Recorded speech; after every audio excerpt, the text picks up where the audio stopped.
잠수 타는 근로자 연락도 안 되고 앞으로 출근도 안 할 것 같으니 퇴사 처리해버려도 될까요?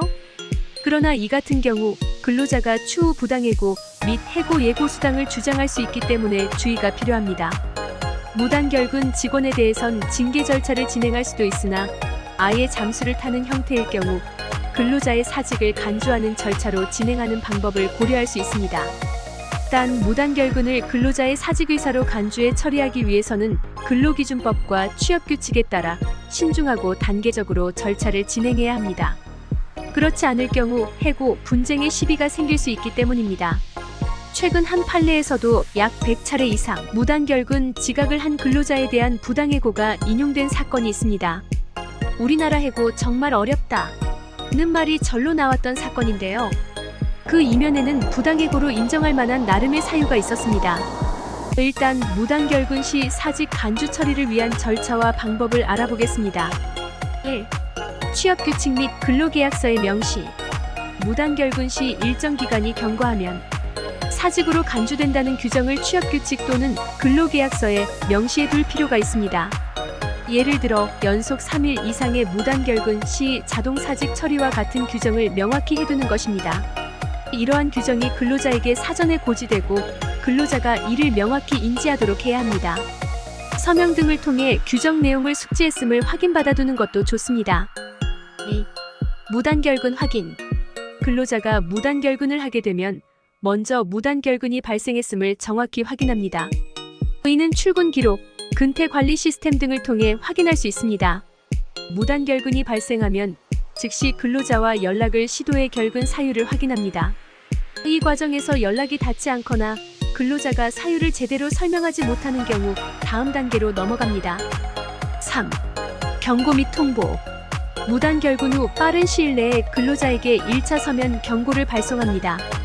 경고장에는 무단결근이 발생한 날짜와 사유를 요구하는 내용이 포함되어야 합니다. 이와 함께 추가 무단결근 시 자동사직 처리될 수 있음을 명확히 고지합니다.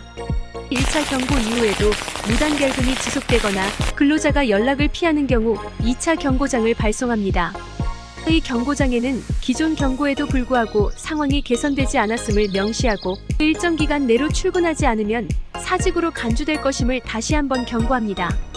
내용 증명 등으로 사용자의 경고 및 근로자의 수령을 증명할 수 있는 방법을 취하는 것이 적절합니다.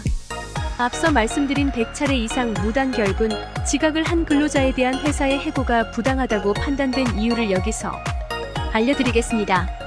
판결문에서는 어씨가 징계해고, 이전에 근태불량 등 사전 경고나 제재를 받은 적은 없고 오히려 원장은 2019년 어씨뿐 아니라 다른 직원들에게도 지각 및 휴가 사용에 대해 상당 부분을 배려하기도 한 것으로 보인다고 지적하였습니다.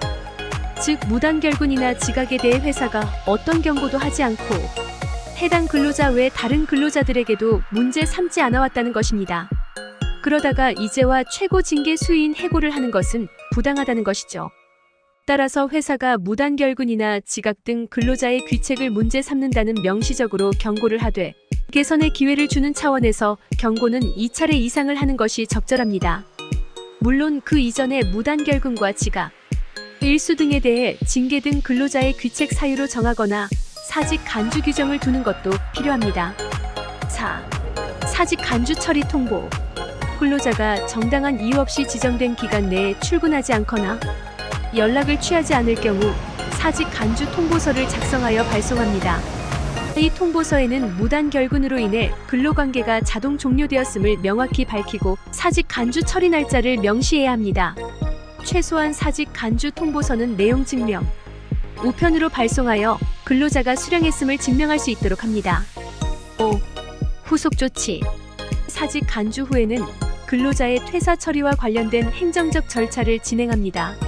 4대 보험 상실 신고, 퇴직금 정산, 임금 지급 등을 법정 기한 내에 처리해야 합니다. 경고장, 통보서 등 모든 문서를 철저히 보관하여 추후 발생할 수 있는 법적 분쟁에 대비합니다. 6. 법적 분쟁 대비. 근로자가 부당해고 구제 신청이나 소송을 제기할 가능성도 있으므로 모든 절차가 법적 요건을 충족하는지 사전에 확인하고 준비해야 합니다. 노무사 등 전문가와의 상담을 통해 절차의 적법성을 점검하는 것이 중요합니다.